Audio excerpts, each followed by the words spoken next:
ఎన్నోసార్లు వాయిదా పడి ఎట్టకేలకు ఈ నెల 9న సింగం 3 సినిమాతో ప్రేక్షకుల ముందుకు వచ్చాడు సూర్య.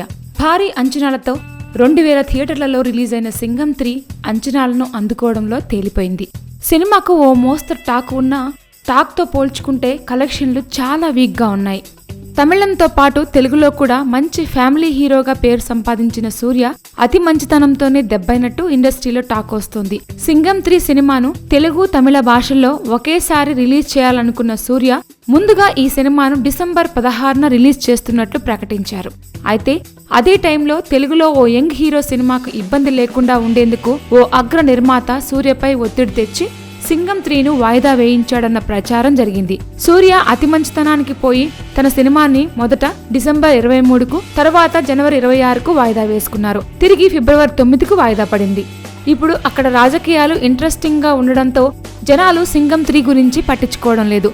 ఫస్ట్ వీకెండ్ లో తెలుగులో 5 కోట్ల షేర్ వస్తే తమిళంలో కేవలం 7 కోట్ల షేర్ మాత్రమే రాబట్టింది. తమిళనాట మంచి ఫ్యాన్ ఫాలోయింగ్ ఉన్న సూర్య సింగం 3 పరిస్థితి అక్కడ ఘోరంగా ఉందట.